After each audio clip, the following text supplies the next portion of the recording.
பச்சரிசி எடுத்திருக்கேன். 200 gram பச்சரிசிக்கு 50 gram பாசிப்பருப்பு, இது சரியாக இருக்கும். மிளகு வந்து பார்த்திங்கன்னா 1 டேபிள் ஸ்பூன், சீரகம் 1 டேபிள் ஸ்பூன், மஞ்சள் தூள் வந்துட்டு 1/2 டீஸ்பூன் எடுத்திருக்கேன். அதுக்கப்புறம் பெருங்காயத்தூள் 1/4 டீஸ்பூன், முந்திரி பருப்பு தேவையான அளவு, உப்பு தேவையான அளவு. இதை தவிர வந்து கருவேப்பிலை, இஞ்சி, இது ரெண்டும் வந்துட்டு கட் பண்ணி வாஷ் பண்ணி வச்சுருக்கேன். இப்போ நம்ம பொங்கல் செய்கிறது எப்படின்னு பார்க்கலாம். நல்ல பெரிய குக்கரை எடுத்துக்கோங்க. ஏன்னா நம்ம நிறைய தண்ணி ஊற்றி குழைய வேக விட்டு நல்லா மிக்ஸ் பண்ணணும். அப்போ தான் பொங்கல் வந்து நல்ல டேஸ்ட்டாக இருக்கும். அதனால் நான் கொஞ்சம் பெரிய குக்கர் எடுத்திருக்கேன். முதல்ல நம்ம எடுத்து வச்சுருக்க பாசிப்பருப்பை வறுத்து எடுத்துக்க போகிறோம். ரொம்ப செவக்க வறுக்கணும் தேவையில்லை, லேசாக சூடாகிற அளவு வறுத்தா போதும். இதை முதல்ல நம்ம வறுத்துக்கலாம்.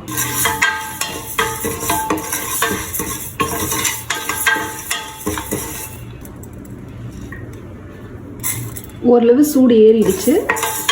இந்த ஸ்டேஜில் நம்ம வந்துட்டு எடுத்து வச்சிருக்க அரிசியும் சேர்த்து லேசாக ஒரு பரட்டிக்கலாம். ரொம்ப வறுத்துடவே கூடாது, அது மட்டும் ஞாபகம் வச்சுக்கோங்க. இந்த அரிசியும் பருப்பும் எந்த அளவு நீங்கள் வறுக்கணும் அப்படின்னா, நீங்கள் வறுக்கிறப்ப அதை எடுத்து ஜஸ்ட் இந்த மாதிரி கையில் போட்டு பிடிச்சி பார்த்தீங்கன்னா உங்களால் பிடிக்கிற அளவு சூட்டில் இருக்கும். அந்த அளவுக்கு மேலே நீங்கள் வறுத்துடக்கூடாது. இப்போ வந்துட்டு நல்ல சூடாயிடுச்சு. எனக்கு பிடிக்கிறப்ப கையில் அந்த சூடு நல்லா தெரியுது. இப்போ நான் அடுப்பை ஆஃப் பண்ணிவிட்டு இது சுத்தமாக வாஷ் பண்ணி எடுத்துக்கிறேன். பாசிப்பருப்பு, அரிசி ரெண்டையும் சுத்தமாக வாஷ் பண்ணிட்டேன். இதில் நம்ம இப்போ தண்ணி சேர்த்துக்க போகிறோம். எந்த அளவு நீங்கள் அரிசி பருப்பு ரெண்டும் கலந்து எடுத்துருக்கீங்களோ அதை விட 5 மடங்கு தண்ணி அதிகமாக ஊற்றுங்க. உங்களுக்கு அந்த அரிசி நல்லா தண்ணி வாங்கும். நீங்கள் ஏற்கனவே குக் பண்ணியிருக்கீங்க, நல்லா தண்ணி வாங்குற அரிசினா 6 கப் அளவு கூட தண்ணி ஊற்றலாம். மினிமம் வந்து 1 பங்கு அரிசிக்கு குறைஞ்சது 5 பங்கு தண்ணி ஊற்றணும். இப்போ நான் வந்துட்டு இதில் தண்ணி சேர்த்துக்கிறேன். நம்ம தண்ணி சேர்த்தாச்சு. நம்ம ஏற்கனவே சீரகம் எடுத்து வச்சுருக்கோம்ல, இதில் வந்து பாதி சீரகம் நான் இந்த தண்ணியில் ஆட் பண்ணிக்கிறேன். இது கூடவே நம்ம எடுத்து வச்ச மஞ்சத்தூள், உப்பு, இது கூடவே கொஞ்சமாக நெய் சேர்த்து இதை நம்ம மூடி வேக வச்சு எடுத்துக்கலாம். எண்ணெய் கரண்டியால் 2 கரண்டி அளவு நெய் சேர்த்துருக்கேன். எப்போவுமே பொங்கல் வேக வைக்கிறப்ப மட்டும் நல்ல ஃபுல் ஸ்ட்ரீம் வந்ததுக்கப்புறம் வெயிட் போடுங்க. இல்லைனா பாசிப்பருப்பு வந்து அடைச்சிட்டு இருந்ததுன்னா நமக்கு தெரியாது, அது சேஃப் கிடையாது. ஸோ ஃபுல்லாக ஸ்ட்ரீம் வந்ததுக்கப்புறமா தான் நான் வெயிட் போட போகிறேன். வெயிட் போட்டு ஒரு 5 விசில் அளவுக்கு இதை வேக வச்சு எடுக்க போகிறேன். இது குக் ஆகிற டைமில் நம்ம இதுக்கு தேவையானதை தாளித்து எடுத்துக்கலாம்.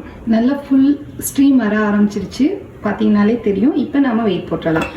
நம்ம ஏற்கனவே மிளகு சீரகம் எடுத்து வச்சுருக்கோம். நான் எடுத்து வச்சுருக்க மிளகை இப்போ நுணுக்கி எடுத்துக்க போகிறேன். நம்ம யூஸ்வலாக வந்துட்டு பொங்கலுக்கு மிளகை முழுசாக போட்டு தாளிப்போம். பட் இந்த பொங்கலுக்கு நம்ம இதை நுணுக்கி போட்டால் தான் நல்லாயிருக்கும். உங்களுக்கு வேணும்னா பார்வைக்காக ஒரு 1/4 பங்கு மிளகை எடுத்து தனியாக வச்சுட்டு மீதியை நுணுக்கிக்கிங்க. முதல்ல நம்ம இப்போ மிளகை நுணுக்கி எடுத்துக்கலாம். ரொம்ப ஃபைன் பவுடராக நுணுக்கணும்னு தேவை கிடையாது. நல்லா கொரப்பாக நுணுக்கி எடுத்துக்கலாம். இந்த அளவு மட்டும் வச்சுட்டு மீதியை நான் நுணுக்கி எடுத்துக்கிறேன். ஓரளவு நுணுக்கி இருக்கோம் பாருங்க. இந்த ஸ்டேஜில் மீதி சீரகத்தையும் இதில் சேர்த்து அதையும் சேர்த்து இப்போ கொஞ்சம் நுணுக்கி வைப்போம்.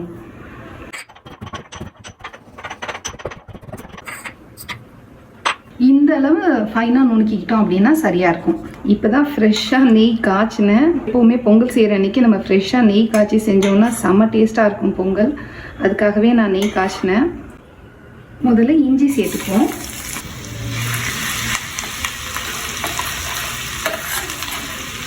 அடுத்து கருவேப்பிலை.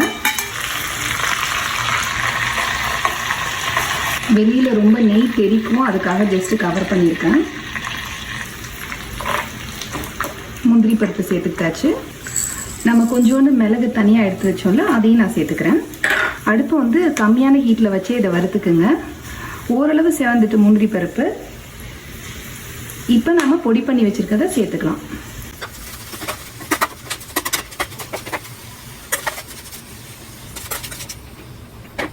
அடுப்பை ஆஃப் பண்ணதுக்கப்புறம் நான் பெருங்காயத்தூள் இதில் சேர்த்துக்கிறேன். அவ்வளோதாங்க, நம்ம இது ரெடி பண்ணியாச்சு. இப்போ நம்மளோட பொங்கல் குக் ஆயிடுச்சுன்னா இதை கொட்டி கிளறணும்னா நம்மளோட யம்மியான கோவில் ஸ்டைல் பொங்கல் ரெடி ஆகிடும். இதை நம்ம எடுத்து தனியாக வச்சிடலாம். இதே அடுப்பில் வைக்காதீங்க, இந்த பர்னர் ஹீட்டுக்கு கலர் ரொம்ப சேஞ்ச் ஆகிடும். ஸ்டீம் ஃபுல்லாக ரிலீஸ் ஆகிடுச்சு. இப்போ நம்ம குக்கர் ஓப்பன் பண்ணி செக் பண்ணலாம். மேலே பார்த்தீங்களா எந்த அளவு தண்ணி நிற்குதுன்னு. இந்த அளவு இருந்ததுனா தான் கொஞ்சம் நேரம் ஆனதுக்கப்புறம் கெட்டியாக கேக் மாதிரி ஆகும் தெரியும். நம்ம யூஸ்வலாக பொங்கல் வச்சு ஒரு 10-15 நிமிஷத்துலேயே அது ரொம்ப கெட்டியாயிடும். அந்த மாதிரி ஆகாமல் தலை இருக்கணும்னா இந்த அளவுக்கு நீங்கள் குக் பண்ணி முடிக்கிறப்ப அதில் தண்ணி நிற்கணும். நீங்கள் வந்து கிளறப்ப இந்த பக்குவத்தில் இருக்கணும். அப்போ தான் ஒரு 10-15 நிமிஷம் கழித்து அது கரெக்டாக செட் ஆகி நம்ம சாப்பிட்றதுக்கு சரியாக இருக்கும். இதில் நம்ம ஏற்கனவே தாளித்து வச்சுருக்கதை சேர்த்துக்கலாம். அவ்வளோதாங்க, நம்மளோட பொங்கல் ரெடி ஆயிடுச்சு. மார்கழி மாதத்தில் நம்ம காலையில் கோவிலுக்கு போனோன்னா பெருமாள் கோயிலில் சுட சுட பொங்கல் கொடுப்பாங்க. பயங்கர டேஸ்ட்டாக இருக்கும். நம்ம இப்படி கையில் வாங்குறப்பவே நெய் சொட்ட இருக்கும். அதே மாதிரி ஒரு பொங்கல் ரெசிபி நான் உங்களுக்கு கொடுத்துருக்கேன். இந்த வீடியோ பிடிச்சிருந்ததுன்னா மறக்காமல் லைக் பண்ணுங்கள். இது வரைக்கும் நீங்கள் என்னோடய சேனலுக்கு சப்ஸ்கிரைப் பண்ணலைன்னா கண்டிப்பாக அனிதாஸ் ஹாப்பி ஹோம்க்கு சப்ஸ்கிரைப் பண்ணுங்கள். நெக்ஸ்ட் இன்னொரு இன்ட்ரெஸ்டிங் ரெசிபியோடு உங்களை நான் மீட் பண்ணுறேன்.